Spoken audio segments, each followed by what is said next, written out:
Listen, I want to tell you my story. What you're about to hear will make you stop whatever you are doing, because this is the kind of story people don't forget. The kind that starts soft and then hits hard. And it all began on a day when everything was normal, until this happened and everything became abnormal. Please comment where you are watching from, and please like and share my story with your friends. On that faithful day, I was standing in a biker clubhouse, and my son, the son I didn't know existed until 3 days ago, just looked me in the eyes and screamed, "Get out!" His name is Tyler. He's 17 years old. His mother died 2 years ago, and I wasn't there. I've never been there. And now, with tears streaming down his face and 20 bikers ready to throw me out, he just asked me one question. "Did you know about me?" And I had to tell him the truth. But you're probably wondering how a billionaire CEO ends up in a moment like this. How a guy who's been on the cover of Forbes, who runs an $8 billion company, ends up getting destroyed by his own kid. Let me take you back to where this all started. 3 days earlier. My name's Jonathan Pierce. I'm 42 years old, and I'm the CEO of Pierce Industries. We do tech manufacturing worth about $8 billion. I've got a corner office on the 53rd floor in downtown Chicago, a penthouse apartment with a view of Lake Michigan, and a calendar so packed my assistant has to schedule when I eat lunch. I worked for this life, clawed my way up from nothing. My dad left when I was 6, and my mom cleaned houses to keep food on our table. I put myself through community college, then Northwestern, working 3 jobs and sleeping 4 hours a night. By the time I was 30, I'd built my first company from scratch in my apartment. By 35, I'd sold it for enough money to start Pierce Industries. Now I employ 4,000 people. I've got politicians on speed dial. Last month, I was on the cover of Forbes. I thought I had my whole life figured out. And then everything changed. It was a Tuesday morning. I remember because Tuesdays are my 8 a.m. executive meetings, the ones where everyone's trying to impress me or stab each other in the back, sometimes both at the same time. I was reviewing quarterly projections when my assistant Sarah knocked on my office door, and I could tell something was wrong because Sarah never interrupts these meetings. "Mr. Pierce," she said, and her voice was shaking just a little. "There's a man here to see you. He says it's urgent, personal." I looked at the 12 executives sitting around my conference table, all of them staring at me. "Tell him to make an appointment." "Sir, he says his name is Daniel Cooper. He says it's about Rebecca." The room went cold. I haven't heard that name in 18 years. Rebecca Morrison, the girl I loved when I was 24 years old, back when I was nobody, back when I was working 80-hour weeks at my first startup and living in a studio apartment that cost more than I made. She was a waitress at the diner where I got coffee every morning at 5 a.m. Beautiful, with dark hair and green eyes, and this smile that made you feel like everything was gonna be okay. We dated for 6 months, 6 perfect, impossible months where I actually felt like a normal person instead of a guy trying to outrun his past and build a future at the same time. But I was obsessed with succeeding, obsessed with proving I wasn't gonna end up like my dad. And one night, after I'd missed our anniversary dinner because of a meeting, she told me she couldn't do it anymore. Told me I had to choose, her or my company. I chose the company. She left Chicago the next week. I heard she moved out west somewhere, maybe California. I tried to find her a few times over the years, but she'd disappeared. Eventually, I stopped looking. Eventually, I convinced myself it was for the best. I hadn't thought about Rebecca Morrison in probably 5 years, and now someone was in my office saying her name. "Give me 5 minutes," I told Sarah, and my voice came out rougher than I meant it to. The executives filed out, whispering to each other, and I stood at my window looking out at the Chicago skyline, trying to control my breathing, trying to control the sick feeling rising in my stomach. When Sarah brought him in, I knew immediately this wasn't a social call. Daniel Cooper was in his late 50s, maybe 6'4", built like he could bend steel with his bare hands.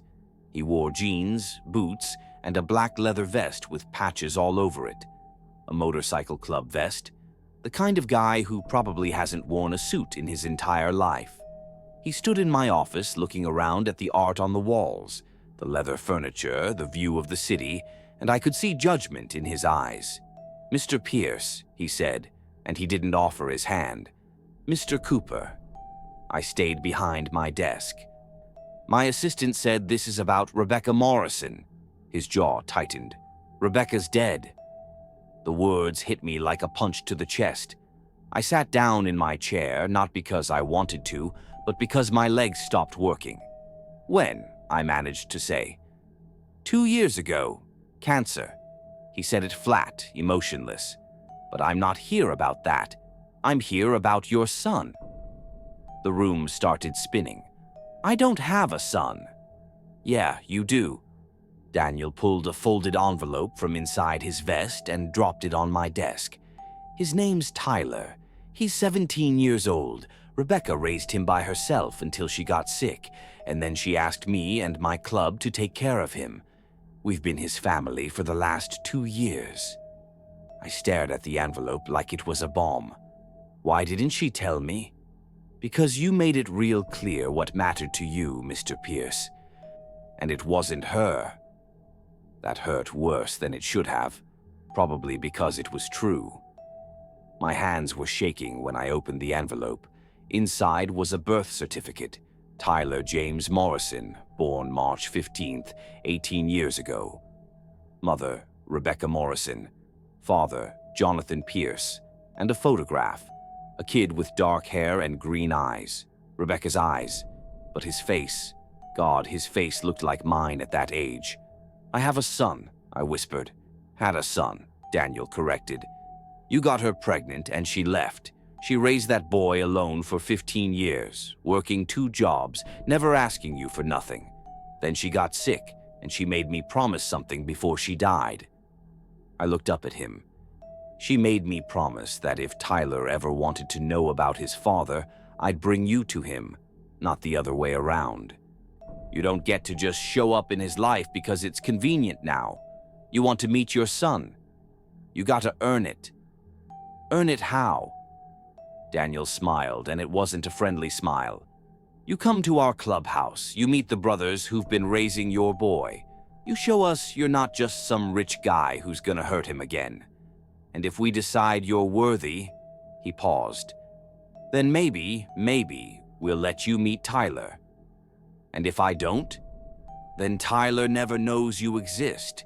We tell him his father died years ago, and that's the end of it. Your choice, Mr. Pierce." He walked toward the door, then stopped and looked back at me. "We're in Gary, Indiana. Clubhouse is called the Iron Brotherhood. You got 48 hours to decide if being a father is worth more than that fancy suit." And then he was gone, and I was alone in my office, holding a picture of a son I never knew I had. If you've ever had a moment where your whole life just stops, where everything you thought you knew turns out to be wrong, hit that like button. Because I need you to understand, this isn't just my story. This is about second chances, about mistakes we can't undo, about whether a man can change. Subscribe, because trust me, what happens next is gonna test everything I am. I sat in that office for an hour, just staring at Tyler's picture, looking at his face, trying to see myself in him, trying to imagine what kind of person he was. Did he like sports? Was he good in school? Did he have friends? A girlfriend? I didn't know anything about my own son. I picked up my phone a dozen times, thinking I should call someone. My lawyer, maybe. Or a private investigator to verify Daniel's story. That's what the old me would have done. Treat it like a business problem. Gather data. Assess the risks. But something stopped me every time. Maybe it was the look in Daniel's eyes, the challenge, the dare. Maybe it was the guilt that was already eating me alive, or maybe it was just that after 42 years of building walls around myself, something finally cracked. I called Sarah back in. "Clear my schedule for the rest of the week," I said. She blinked. "Sir, you have the investor presentation on Thursday and the board meeting on Friday. Cancel them, all of it. Tell everyone I have a personal emergency." "What kind of emergency?"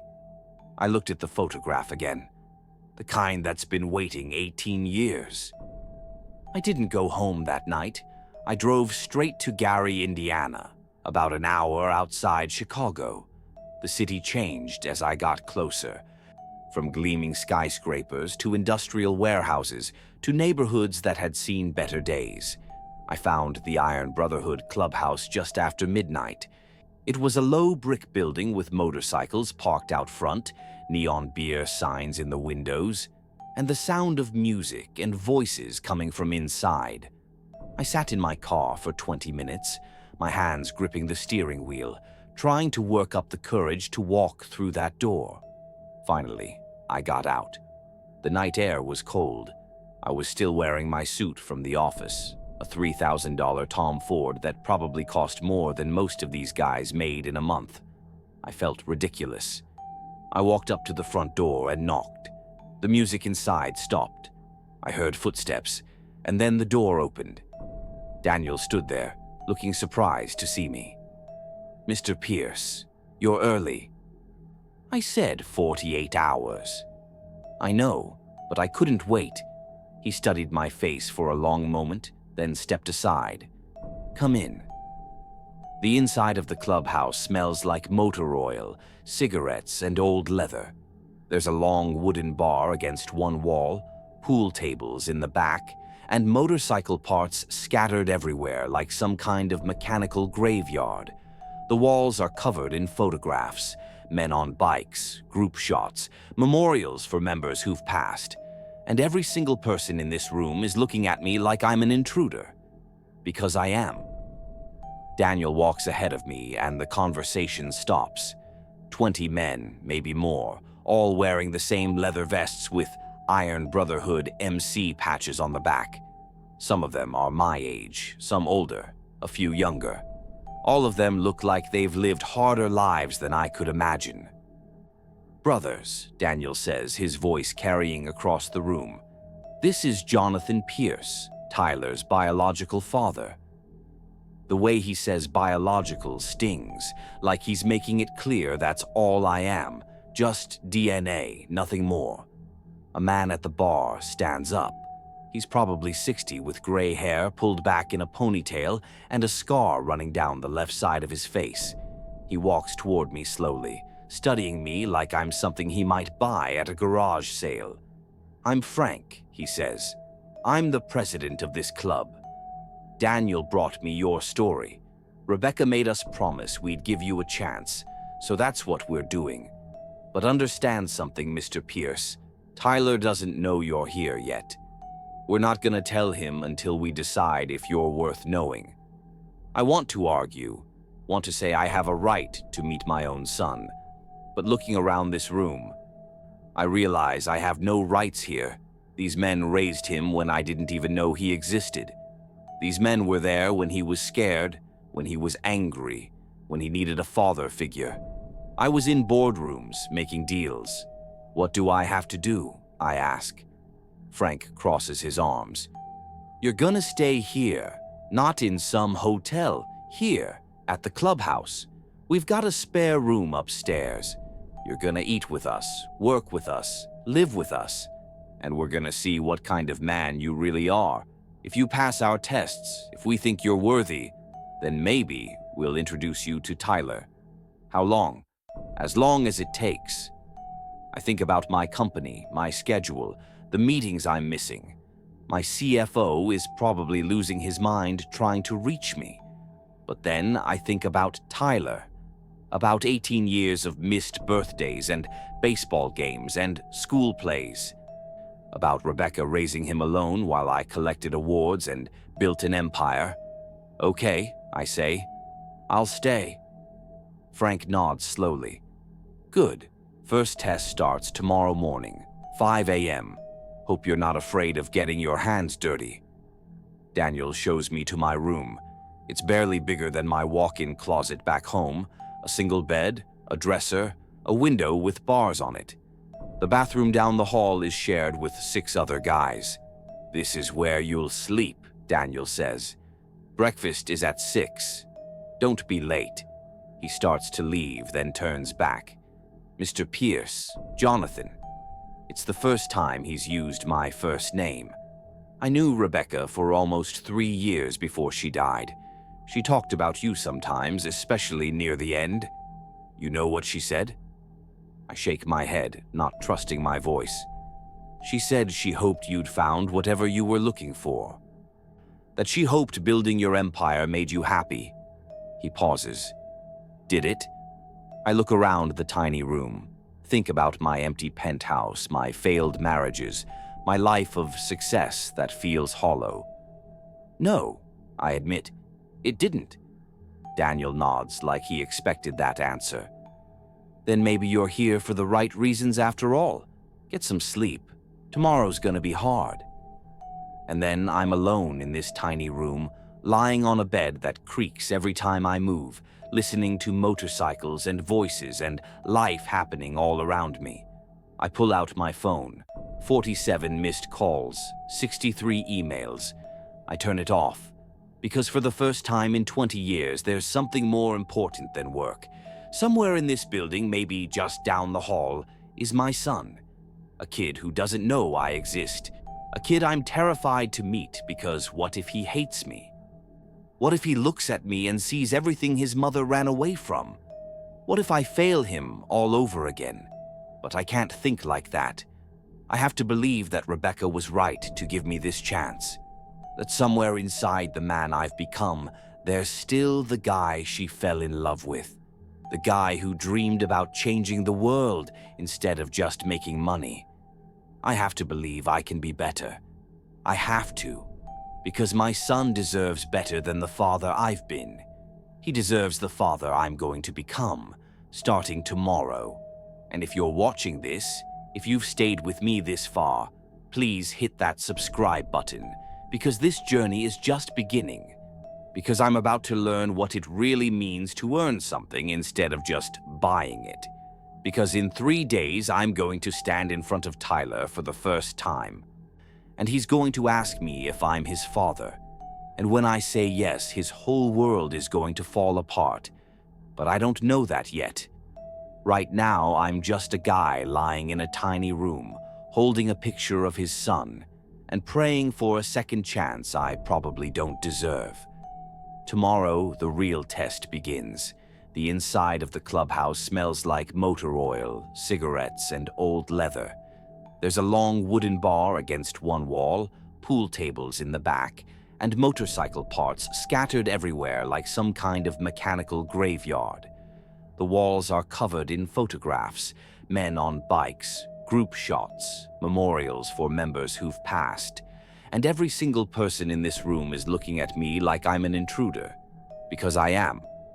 Daniel walks in ahead of me, and the conversation stops. 20 men, maybe more. All wearing the same leather vests with Iron Brotherhood MC patches on the back. Some of them are my age, some older, a few younger. All of them look like they've lived harder lives than I could imagine. Brothers, Daniel says, his voice carrying across the room. This is Jonathan Pierce, Tyler's biological father. The way he says biological stings, like he's making it clear that's all I am. Just DNA, nothing more. A man at the bar stands up. He's probably 60, with gray hair pulled back in a ponytail and a scar running down the left side of his face. He walks toward me slowly, studying me like I'm something he might buy at a garage sale. I'm Frank, he says. I'm the president of this club. Daniel brought me your story. Rebecca made us promise we'd give you a chance. So that's what we're doing. But understand something, Mr. Pierce. Tyler doesn't know you're here yet. We're not gonna tell him until we decide if you're worth knowing. I want to argue. want to say I have a right to meet my own son. But looking around this room, I realize I have no rights here. These men raised him when I didn't even know he existed. These men were there when he was scared, when he was angry, when he needed a father figure. I was in boardrooms making deals. What do I have to do? I ask. Frank crosses his arms. First, you tell us the truth, all of it. Why'd you leave Rebecca? Every eye in the room is on me. I feel sweat running down my back, and it's not from the heat. I didn't leave her, I say. She left me. Because you chose money over her, a voice calls out from the back. A younger guy, maybe early 30s, with a shaved head and arms like tree trunks. That's what Rebecca told Daniel. Said you cared more about your company than your relationship. My face burns. I was trying to build something. I was trying to make sure I'd never be poor again, never be like my father who abandoned. And in the process, you became exactly like your father, Frank interrupts. You abandoned your kid before he was even born. The words hit me like a slap. Because he's right, I spent my whole life running from my dad's mistakes, and I made the same one without even knowing it. I didn't know she was pregnant, I say quietly. She never told me. Why do you think that is? Daniel asks. He's leaning against the bar now, watching me. Why do you think a woman wouldn't tell the father of her child that she's pregnant? I know the answer. I just don't want to say it out loud. Because she knew I wouldn't be there, I finally admit. Because she knew I'd choose my company over them. The room is silent for a long moment. At least you're honest, Frank says. He gestures to an empty chair in the middle of the room. Sit down. You're gonna tell us about the last 18 years of your life, every detail. We need to know who you are before we let you anywhere near that boy. So I sit, and I talk. I tell them about building my company, about the 80-hour weeks and the sacrifices I made.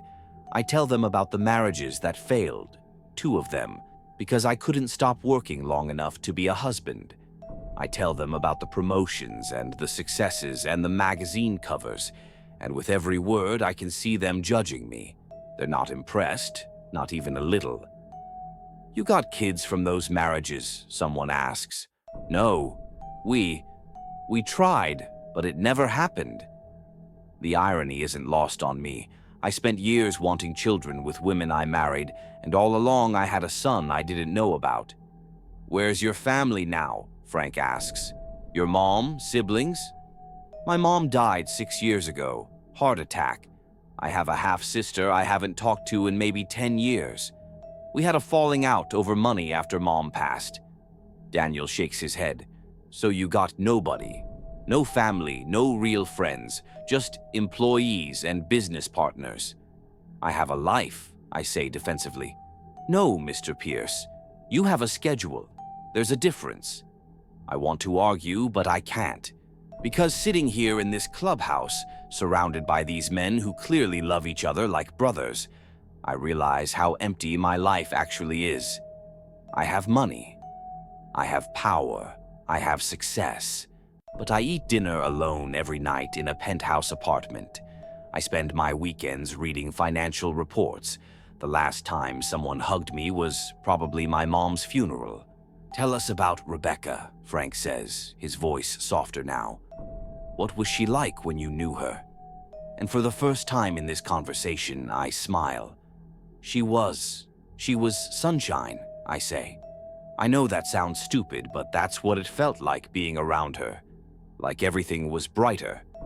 I was so stressed back then, so worried about failing, and she'd just laugh and tell me to breathe. She'd make me leave work and go watch the sunrise by the lake. She'd leave notes in my jacket pocket that said things like, "You're gonna change the world, but don't forget to live in it." My voice cracks a little. I was so in love with her. But I was also terrified I'd end up like my dad, broke and bitter. So I worked harder, longer, and I stopped seeing her as much, stopped answering her calls when I was in meetings. And one night, She told me she couldn't compete with my ambition anymore. Did you fight for her? Daniel asks. I shake my head. No, I let her go. I told myself it was for the best, that I needed to focus on the company. I told myself I'd find someone else eventually, someone who understood what I was trying to build. But you never did, Frank says. No, I never did.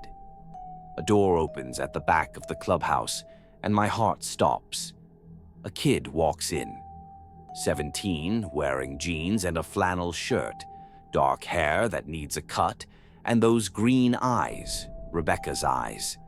He's carrying a toolbox, grease on his hands, and he doesn't notice me at first. Frank, I finished the brake job on your bike, he says. Then he sees me sitting there, and he stops. Who's this? Every muscle in my body tenses. This is him.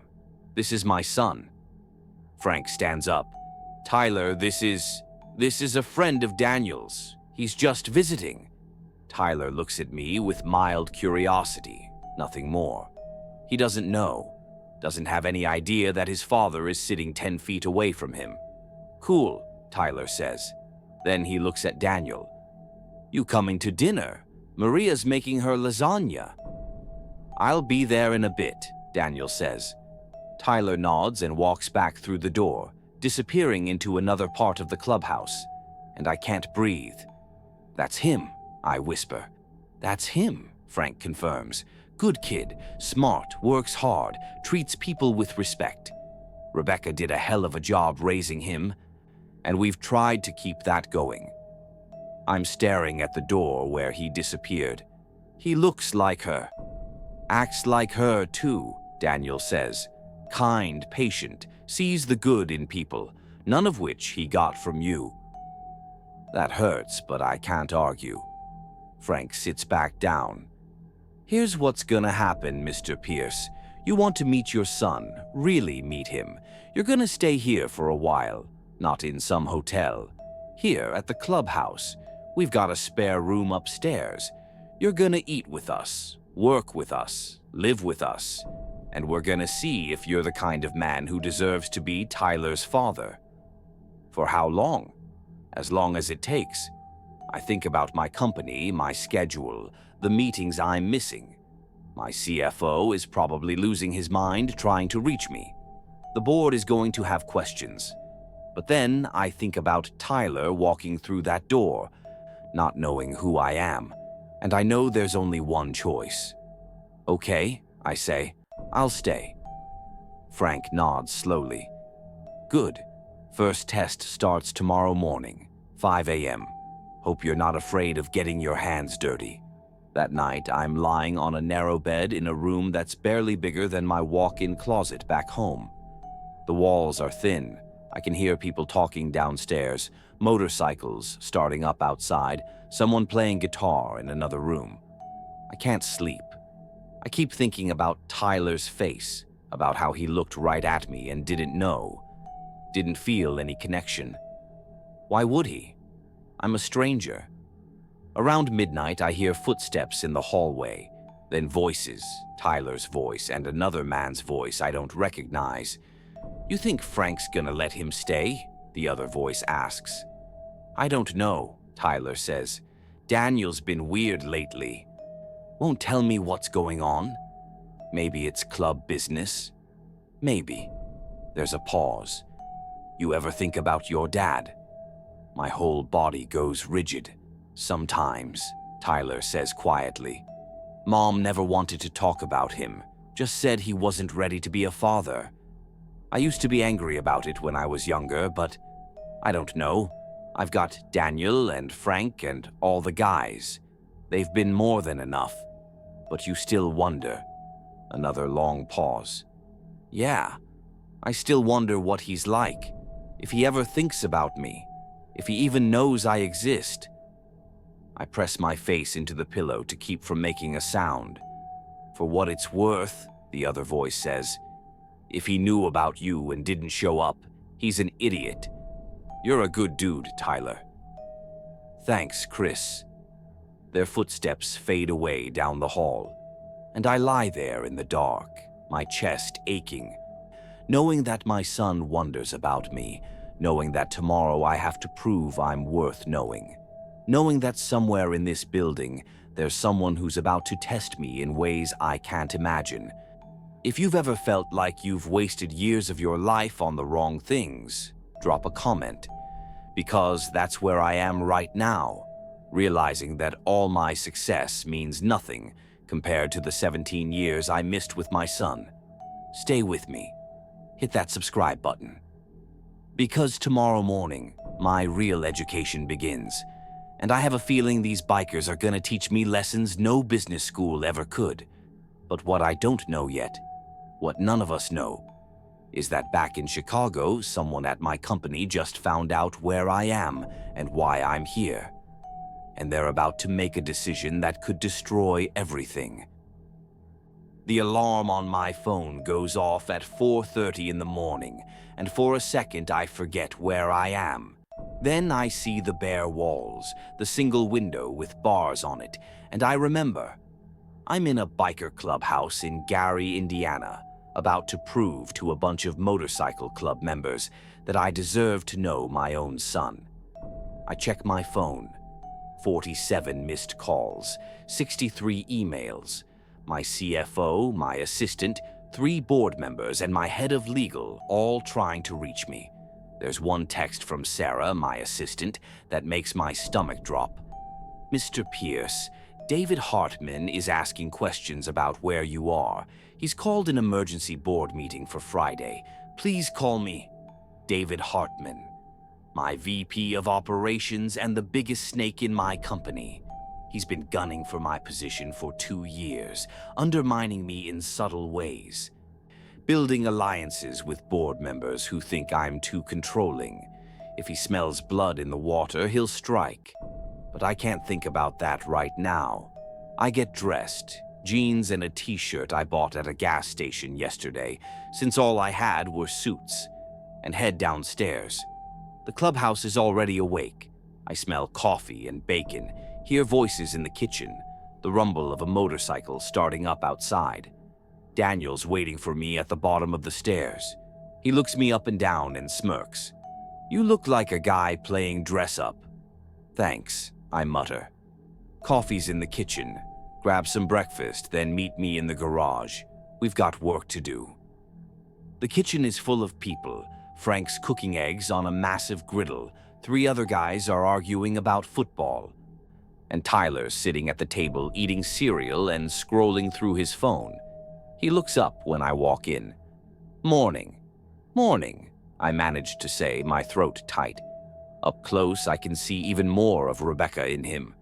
The way he tilts his head, the shape of his smile, the scatter of freckles across his nose. But there's something of me too. The jawline, the way his eyebrows furrow when he's concentrating. "You're Daniel's friend, right?" Tyler asks. I glance at Daniel, who's leaning in the doorway watching this interaction. "Yeah, just visiting for a bit." "Cool. You ride?" "Ride? Motorcycles?" "Oh, no, never have." Tyler grins. "Daniel's gonna change that. He makes everyone learn." Then he goes back to his phone, and just like that, the conversation is over. I'm invisible to him, just another random guy passing through. Frank slides a plate of eggs and bacon in front of me. "Eat up, Mr. Pierce. You're gonna need your strength." 20 minutes later, I'm standing in the garage, which is less of a garage and more of a massive warehouse filled with motorcycles in various states of repair. Tools cover every surface, parts hang from the ceiling, and the smell of oil and metal is overwhelming. Daniel tosses me a pair of work gloves. "You ever work on cars, engines, anything?" "I hired people for that." "Of course you did." He points to a motorcycle that's completely torn apart on a workbench. This is a 1998 Harley Sportster.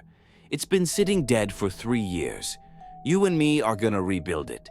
Engine, transmission, electrical, everything. I stare at the scattered parts. "I don't know anything about motorcycles." "Then you're gonna learn. See, Mr. Pierce, this is your first test, building something with your hands. Not with money, not by telling other people what to do, actually doing the work yourself. Rebecca told Daniel that you forgot how to do that, said you got so used to being the boss that you forgot what it felt like to struggle. His words cut deep because they're true. I haven't built anything with my own hands in 20 years. Where do we start? I ask. Daniel picks up a wrench. At the beginning. The next 6 hours are brutal. My hands cramp up holding tools. I strip screws because I don't know my own strength. I drop parts, get oil all over myself, and at one point I nearly break a socket wrench because I'm using it wrong. Daniel doesn't go easy on me. Every mistake, he makes me fix it myself. Every time I want to quit, he just raises an eyebrow and says, "This too hard for a billionaire?" But slowly, painfully, I start to figure it out. The way the pieces fit together, the logic of the engine, the satisfaction of tightening a bolt properly. My back aches. My hands are covered in cuts and grease, and I'm pretty sure I've never been this tired in my life. Around noon, Tyler walks into the garage with sandwiches.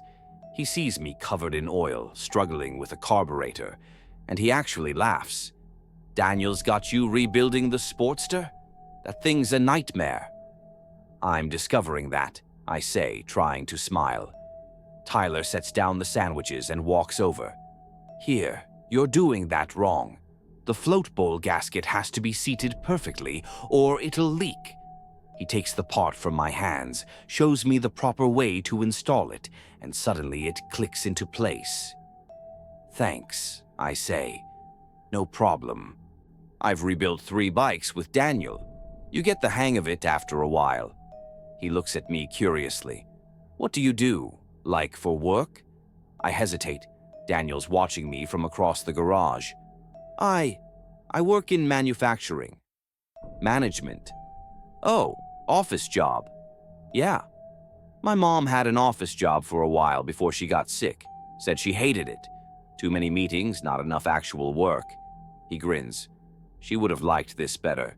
Getting her hands dirty. My chest tightens. She sounds like she was a good person. Tyler's smile fades a little. She was the best. I miss her every day. Then he shakes it off. "Anyway, I've got to get to my shift at the auto shop. Good luck with the carburetor." And he's gone again, leaving me standing there with greasy hands and an aching heart. He talks about her a lot, Daniel says quietly. Rebecca. He keeps her memory alive in everything he does. "Tell me about her," I say.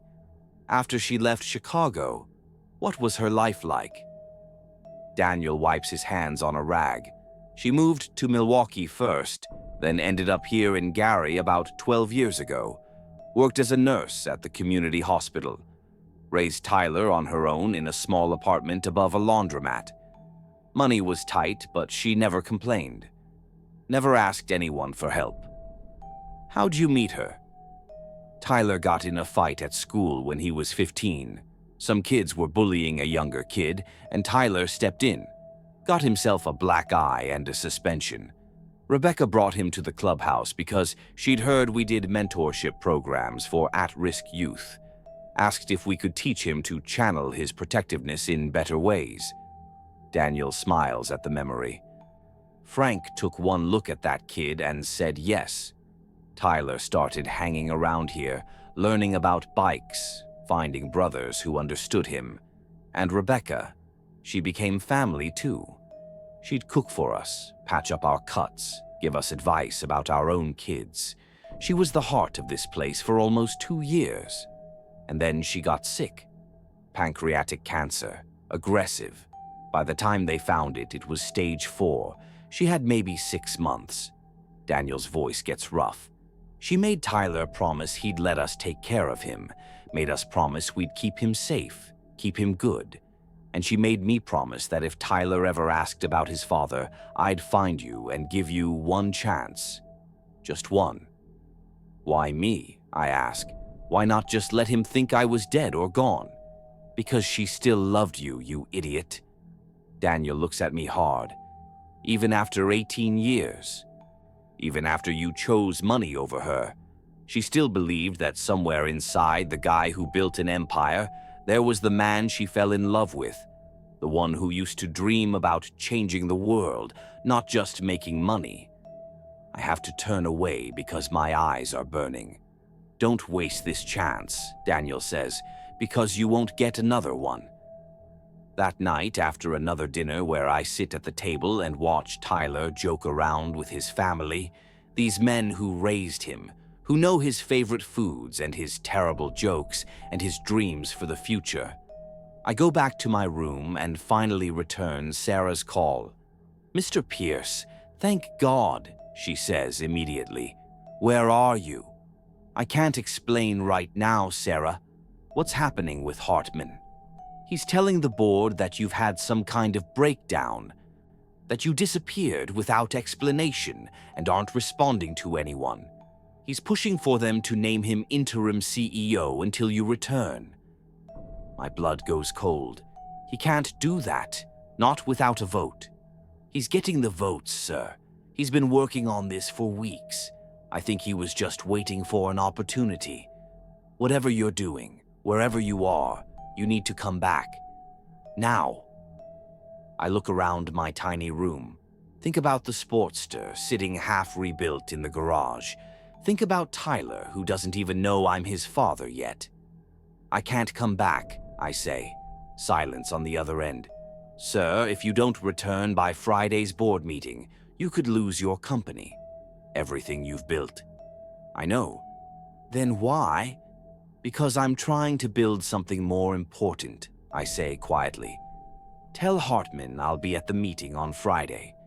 I'll handle this." I hang up before she can argue, but I don't know if I'm lying to her or to myself, because Friday is 3 days away and I'm nowhere close to earning the right to tell Tyler who I am. And if I leave now to save my company, I might lose my son forever. I'm standing at the window trying to figure out what to do when I hear shouting downstairs. I run down to find Frank, Daniel, and 5 other club members gathered around a laptop. Frank looks up at me and his expression is pure fury. "You want to tell me what this is?" He turns the laptop around. It's a news article from a Chicago business website published 20 minutes ago. Pierce Industries CEO Jonathan Pierce vanishes amid mystery family crisis. The article has a photo of me, and underneath, a quote from an anonymous company insider.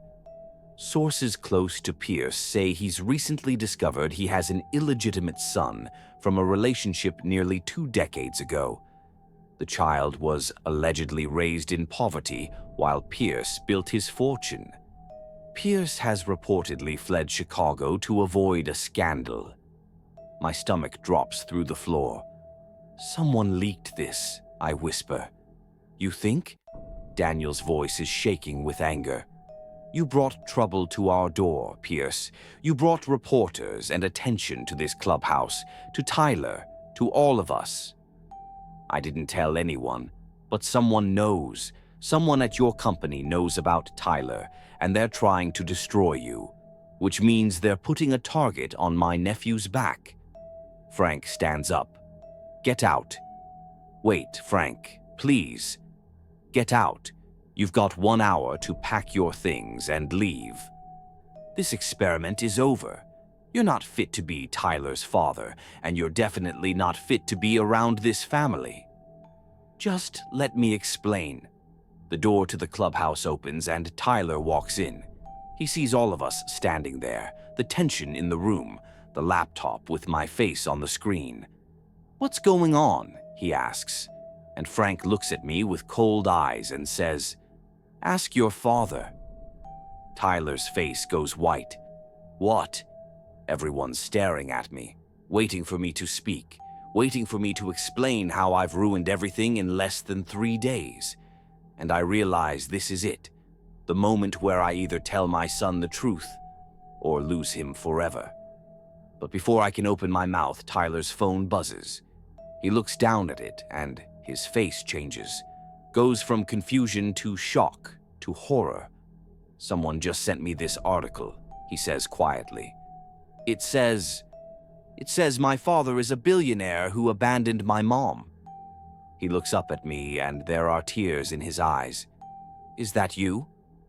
And in that moment, with my son staring at me like I'm a stranger he never wants to know, I realize that everything I've built, my company, my reputation, my second chance, is crumbling around me. If you've ever had to face the consequences of your worst mistake, tell me in the comments. Because I'm standing here watching my son's heart break, knowing that I did this. Subscribe if you want to know what happens next, because I'm about to make the hardest choice of my life.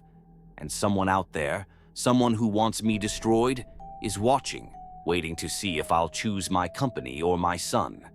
The same choice I failed 18 years ago. Tyler's holding his phone like it's a weapon, his hand shaking. And I can see Rebecca in his eyes, that same hurt she had the night she walked away from me 18 years ago. "Answer me," he says, and his voice cracks. "Are you my father?" The room is so quiet I can hear my own heartbeat. 20 men who've protected this kid his whole life are staring at me, waiting to see if I'm going to lie to him, waiting to see what kind of man I really am. "Yes," I say, "I'm your father." Tyler takes a step back like I hit him.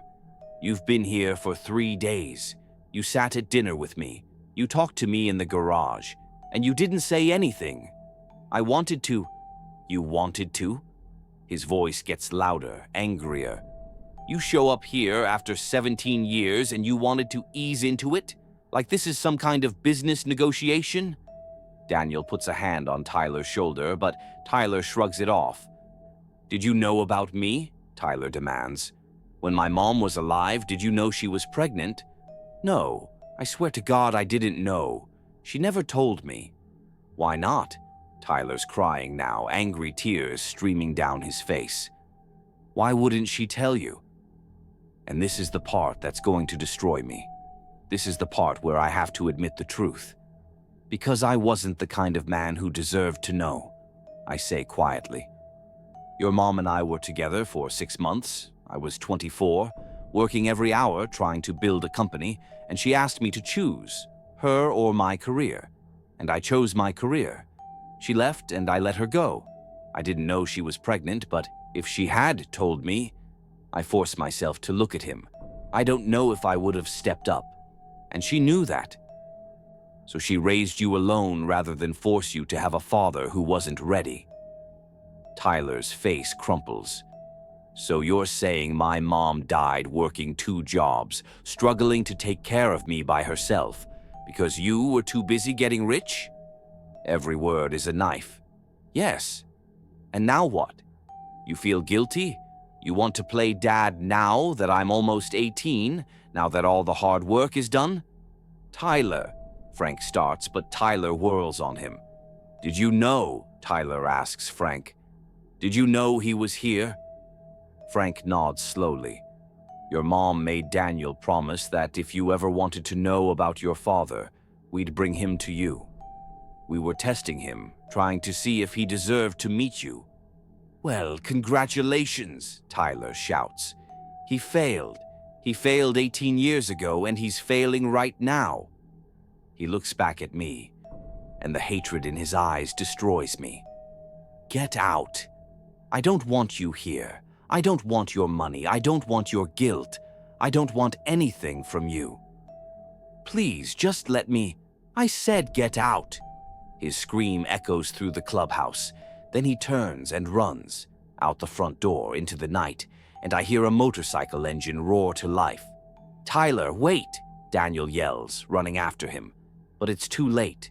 Tyler's gone, disappearing down the street on his bike, riding away from me just like his mother did. I start toward the door, but Frank blocks my path. "You're not going after him. He's my son. He's our son," Frank says, and there's iron in his voice. "We raised him. We were there when he cried himself to sleep after Rebecca died. We taught him to ride, to fight, to be a man. You're just the guy who provided DNA, and right now, you've done enough damage. Someone leaked this story, I say desperately. Someone at my company is trying to destroy me, and they're using Tyler to do it. If I don't get back to Chicago and handle this, they're going to dig deeper. They're going to come here. They're going to harass him, put cameras in his face, turn his life into a circus. Daniel comes back through the door, breathing hard. He's heading to the lake. He goes there when he's upset. He looks at me with pure contempt. This is your fault. You brought this down on him. I know, and I'm going to fix it. How? Frank demands. You gonna buy off every reporter in Chicago? Pay them to forget your son exists? No. I'm going to tell the truth. I pull out my phone. I'm going to call a press conference tomorrow morning. I'm going to admit everything, that I didn't know about Tyler, that I failed Rebecca, that I'm trying to make things right. And I'm going to make it very clear that anyone who comes near my son, anyone who tries to profit off this story, will have to go through me first. And then what? Daniel asks. You go back to Chicago and forget about him again? No. My voice is shaking now.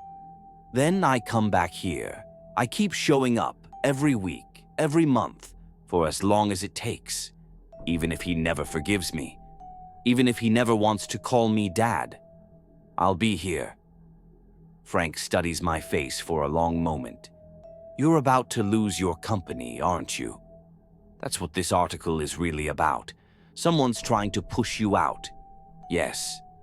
And if you go back to fight for it, you'll miss more time with Tyler. Yes. So what's more important, Frank asks, your company or your son? And there it is. The same question Rebecca asked me 18 years ago. The question I got wrong the first time. I look at these men, these bikers who have more honor and loyalty than most of the executives I work with. Men who raised my son when I wasn't there. Men who are testing me right now to see if I've learned anything. Tyler, I say without hesitation, Tyler is more important. Frank nods slowly. Then prove it. Don't just say it. Prove it. Go handle your press conference, deal with whoever's stabbing you in the back, and then get back here. Because that boy is going to need time and you're going to need patience. And if you ever hurt him again... Frank steps closer, and despite being 60 years old, he's terrifying. We'll make you disappear. Understand? I understand. Good. Now get out of here. You've got a 4-hour drive to Chicago. I grab my keys, but Daniel stops me at the door. Mr. Pierce, Jonathan. It's the first time he's used my first name. Rebecca believed in you. Even at the end, even when she was dying, she believed there was still something good in the man she loved. Don't make her wrong. My throat is too tight to speak, so I just nod. The drive back to Chicago is the longest 4 hours of my life. I keep checking my phone, seeing the story spread across social media, watching the speculation grow. My personal cell phone, the number only about 20 people have, starts ringing. Board members, investors, reporters who somehow got my number. I ignore all of them. At 2 in the morning, I pull up to my penthouse building. There are news vans parked outside. I see camera crews sleeping in their vehicles, waiting for me to show up. I park in the underground garage and take the private elevator to my apartment. The place feels like a museum, cold, empty, filled with expensive art I bought because someone told me it was a good investment. No photos, no memories, no life. I stand at my window looking out at the Chicago skyline, the city I conquered, and all I can think about is Tyler's face, the way he looked at me like I was nothing. My phone rings. Sarah. I saw you pulled into your building, she says. The press conference is set for 9 a.m. Your legal team wants to prep you at 7. Mr. Hartman has been calling non-stop, demanding to know what you're going to say. Tell Hartman he'll find out when everyone else does. Sir. Can I ask you something? Is it true? Do you have a son? I close my eyes. Yes. Why didn't you ever mention him? Because I didn't know he existed until 3 days ago, and now that I do know, I've already failed him. My voice breaks. Sarah, I need you to do something for me. Clear my schedule for the next 6 months. Everything. Every meeting, every appearance, every board obligation. Silence. Mr. Pierce, if you do that, Hartman will definitely take over. The board will vote you out. Then they vote me out. You're willing to lose everything you've built. I think about Tyler on his motorcycle, riding away from me.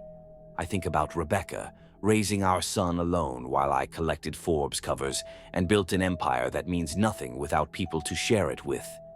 I already lost everything, I say quietly, 18 years ago. I'm just now realizing it. I hang up and sit down at my desk.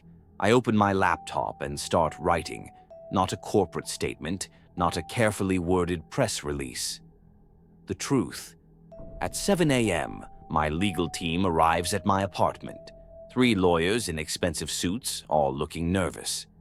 Mr. Pierce, we've prepared a statement, the lead attorney says, sliding papers across my desk. It denies the allegations, questions the source, and threatens legal action against anyone who publishes unverified claims about your private life. I don't even look at it. I'm not using that. Sir, if you admit this is true, it opens you up to... I don't care. I stand up. I'm not hiding anymore. I'm not pretending. I'm going to tell the truth, and whatever happens, happens. The attorney looks panicked. Mr. Pierce, please reconsider. Your position at the company, your reputation. My reputation? I laugh, and it sounds bitter. My reputation is that I'm a ruthless CEO who built an empire by sacrificing everything personal in my life. That reputation is accurate, and it's something I'm ashamed of. At 8:30, I leave for the press conference.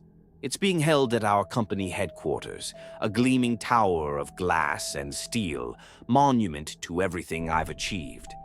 The conference room is packed, reporters, cameras, employees, board members all crammed in, waiting to watch me either save my career or destroy it. David Hartman is there, sitting in the front row with a small smile on his face. He thinks he's won, thinks I'm going to implode in front of everyone. Maybe I am. I step up to the podium.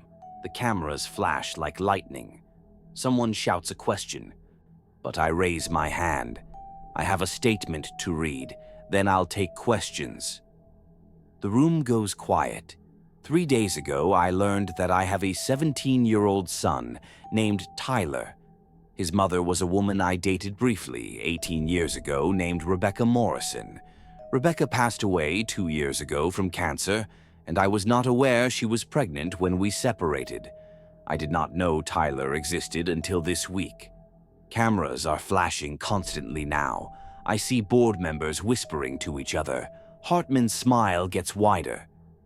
I want to be clear about something, I continue, and my voice gets stronger. This is not a scandal. This is not some secret I've been hiding. This is a failure. My failure. When Rebecca and I were together, I was so focused on building my career that I drove away the woman I loved. She chose not to tell me about our son. And I understand why, because I had already shown her that my priorities were wrong. I looked directly at the camera. I spent 18 years building a company, building wealth, building a reputation. And in that time, my son was being raised by a single mother who worked herself to exhaustion to provide for him. When she died, he was taken in by a motorcycle club in Gary, Indiana, men who gave him the father figures I should have been. Someone gasps. I keep going. Yesterday, someone at this company leaked this story to the press, not because they care about the truth, but because they saw an opportunity to damage me professionally. In doing so, they invaded my son's privacy. They turned his life into entertainment. They hurt a 17-year-old kid who didn't ask for any of this. I pause. I'm not here to make excuses. I'm here to take responsibility. I failed Rebecca. I failed Tyler. And I've spent so many years measuring success by the wrong standards that I almost missed the chance to fix it. Now comes the hard part.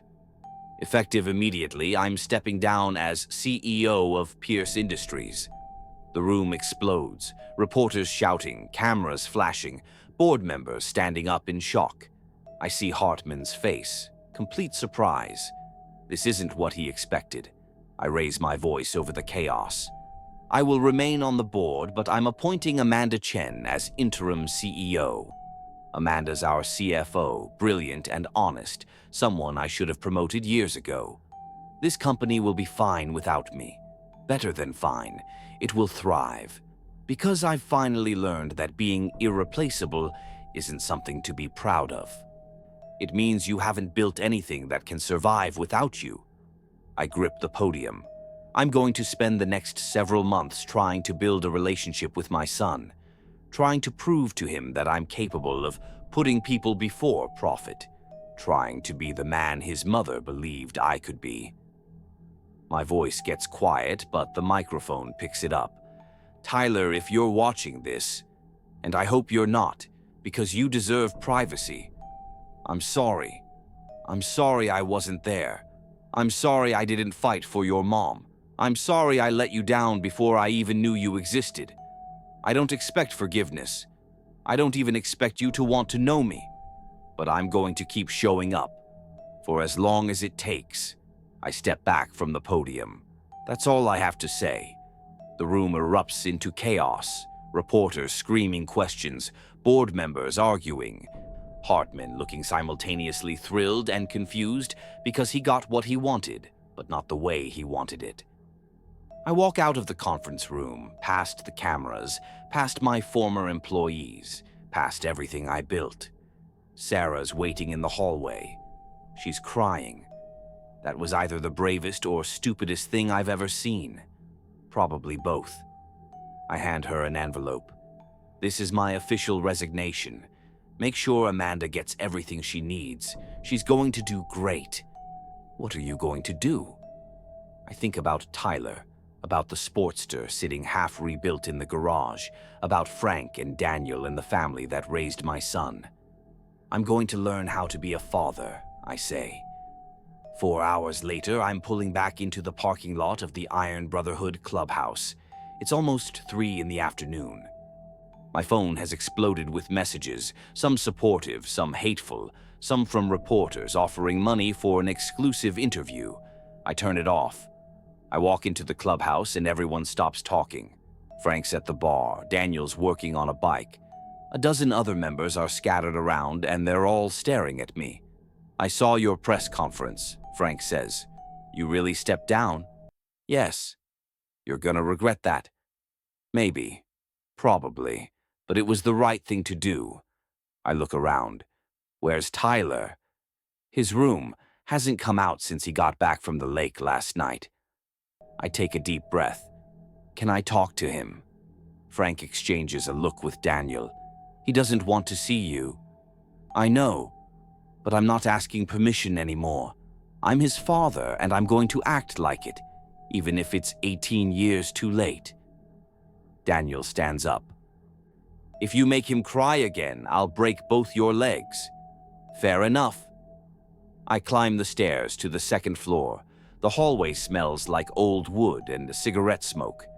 I find Tyler's room, his name carved into a wooden sign on the door. I can hear music playing inside, something angry and loud. I knock. Go away, Tyler's voice calls out. I knock again. I said, go away. Tyler, it's me. It's your dad. The word feels foreign in my mouth. I've never said it before. The music cuts off. Footsteps. The door opens a crack and Tyler's face appears. His eyes are red from crying. What do you want? To talk, please. I watched your press conference. Saw you give up your whole company like some big dramatic gesture. You think that fixes anything? No, I think it's the first step in proving that you matter more than money.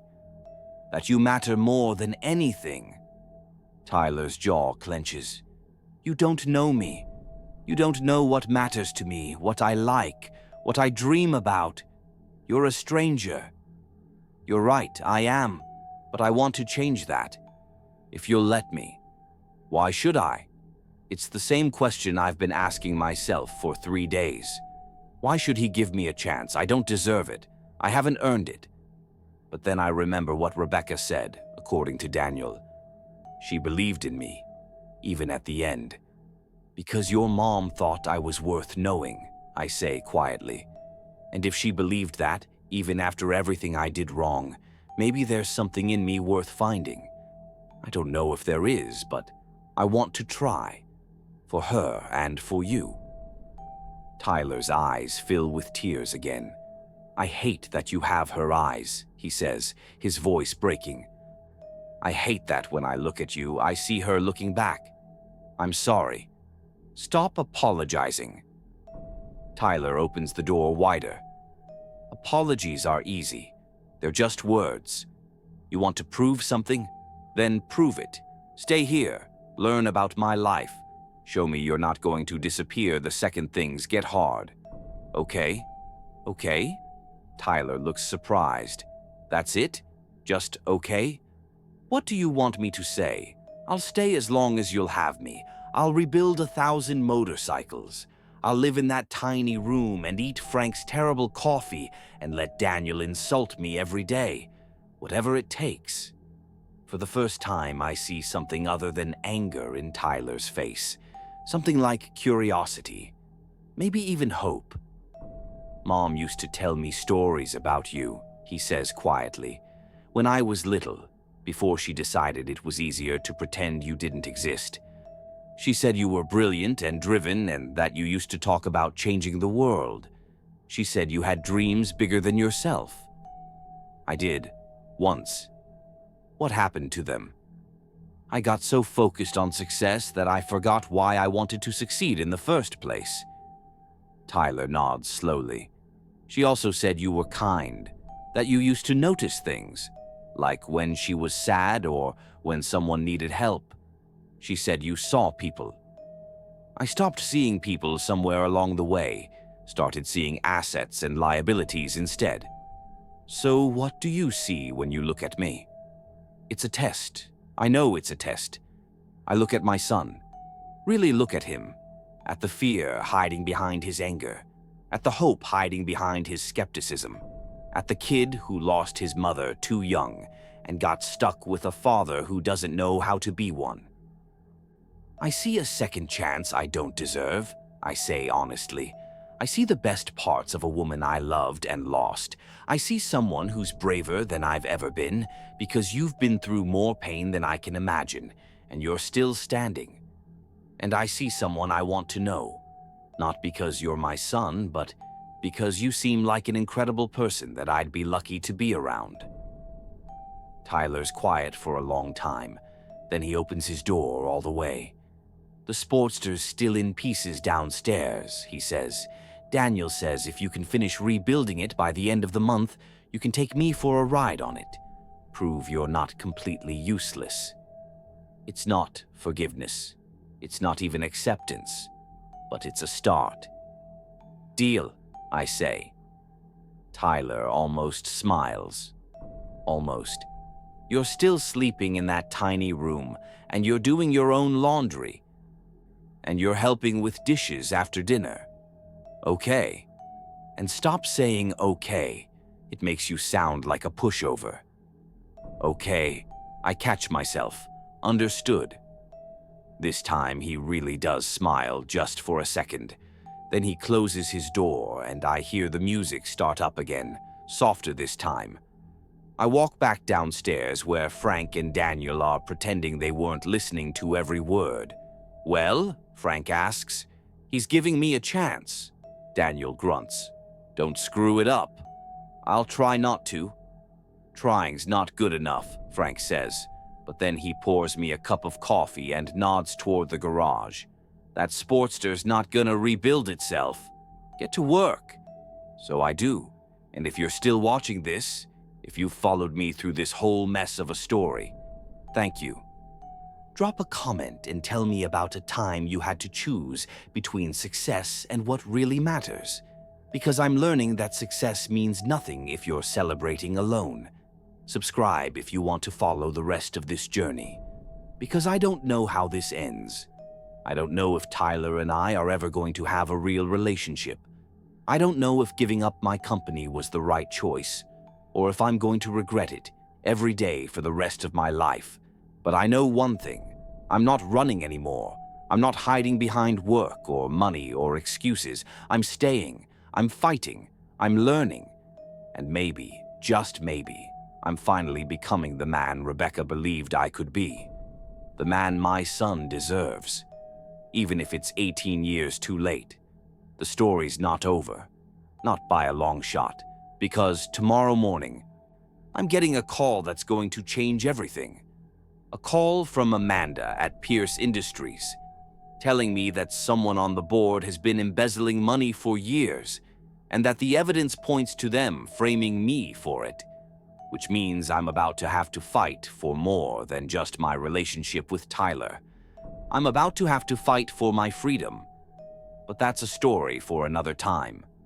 For now, I've got a motorcycle to rebuild and a son to get to know. One day at a time, one conversation at a time, one chance at a time. Comment Part 2 below